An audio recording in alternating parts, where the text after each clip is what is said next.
Good morning, viewers. Today I am present before you with the podcast on T.S. Eliot as a literary critic.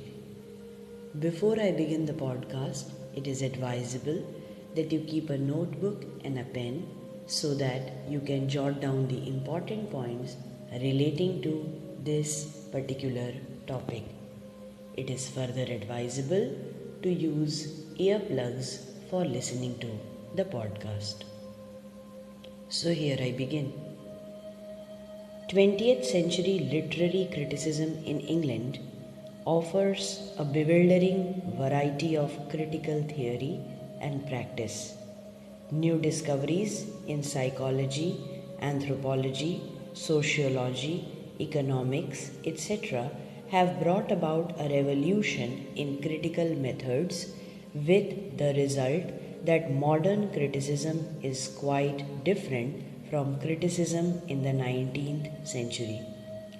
Critics like I.A. Richards, T.S. Eliot, F.R. Lewis, William Empson have provided entirely new interpretations of old writers and presented them in an entirely new light.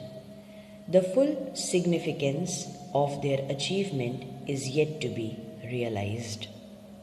The age of Queen Victoria was an age of authority in the field of religion, the authority of church in the field of domestic life, the authority of parents in the field of politics, the authority of the constitution, and in the field of literature, the authority of romanticism still had their writ. But at the same time, the old values were changing, giving place to the new ones. A new order was replacing the old. The people had begun to doubt the old traditions and values. Darwin had changed the attitude. Confusion, doubt, and curiosity had entered the minds of the intellectuals. The revolution of the naughty 90s put an end to many old values and beliefs. It was the climax of doubt and curiosity. Hence, at the end of the age of Queen Victoria, the secure ideals were challenged, questions and fingers were raised at the old traditions and values in literature and life. A new scrutiny had begun. Question, examine, test. These were the watchwords of the new age. In the area of criticism, new schools emerged: Expressionism, Marxism, psychological criticism.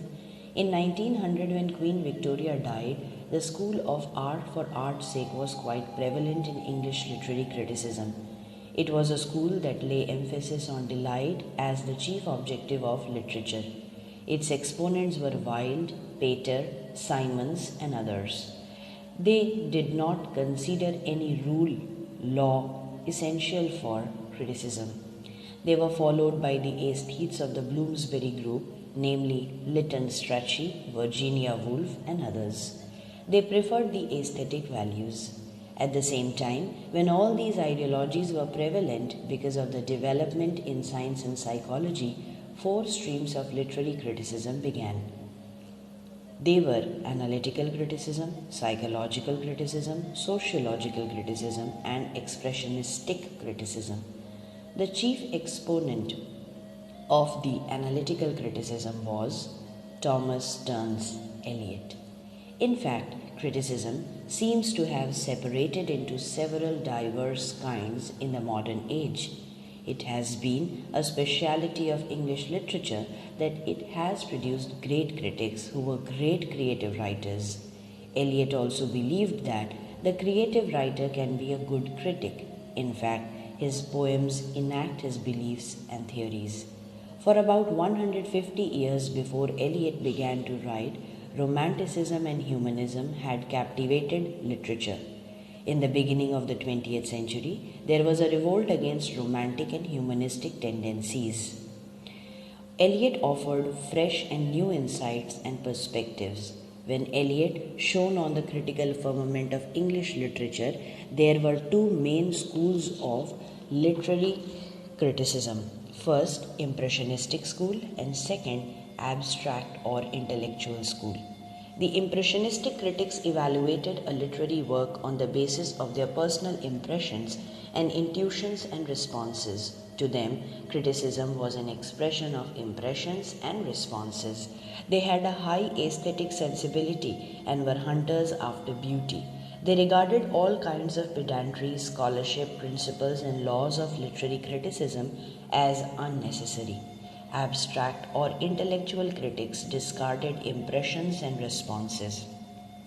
They concentrated not on beauty but on intelligence and intellectual analysis of a work of art. They kept themselves busy with the search of thoughts and ideas. They also looked at the philosophical and historical aspects of a literary work and thus unnecessarily blended philosophy, sociology, and history with literary criticism. Eliot, in his work The Sacred Wood, attacked both these schools. In his essays The Perfect Critic and The Imperfect Critic, he took the impressionistic and the intellectual critics to task. In his view, criticism is expression neither of impressions nor of thoughts alone. Criticism is the inner voice of the critic. It is both tradition and talent. It is the science of fact. It discovers the facts and makes the reader aware of them. It is an objective kind of science. The critic has to be impartial and disinterested to make his criticism a disinterested exercise of intelligence. He does not have to speak in favor or against a work of art. He has no concern with mere appreciation or fault finding. True criticism is full of interpretation, analysis of the work of art. This kind of criticism was attempted by Aristotle and French critic Gourmand. Hence, a critic must be a master of facts and not its servant. Eliot has expressed his views on the nature of criticism in his work, The Use of Poetry and the Use of Criticism. He has mentioned two types of criticism. The first type tells us what poetry is. The second tells us what is good poetry and why it is good. Hence, the first kind of criticism is theoretical and the second one is practical. Both these types are complementary and are therefore inseparable from each other. In his essay on poetry and poets, Eliot says that a critic can make use of his knowledge of sociology, philosophy, religion, humanities in his criticism only to a limited extent. A poet has to be evaluated by comparing him with the poets of that tradition or historical sense. In order to be historical, the critic has to be objective, universal, collective, and pervasive. Past does not die. It remains alive in the present. In any work of literature, there might be passages on which the influence of the past must be very deep. The progress of an artist is a continual self-sacrifice, a continual extinction of personality. What is true of the creative writer is also true of the critic. Although Eliot has declared himself to be a classicist, there is a great deal of difference between his classicism and the classicism of the classical and neoclassical writers. Eliot is against the rule governance of the neoclassicist and didactism, but he accepts tradition established by the past. He is the father of factual criticism. He has laid emphasis on scientific method, objectivity, and disinterested approach to make criticism truly impartial and laborious. So this was a note on T.S. Eliot as a literary critic. I hope the podcast proved to be of help to each one of you. Please mention your observations and questions in the comment section below. Please do like, share and subscribe to the channel, and don't forget to click on the bell icon for latest update. Thank you for your valuable time. Here's wishing you a great day ahead.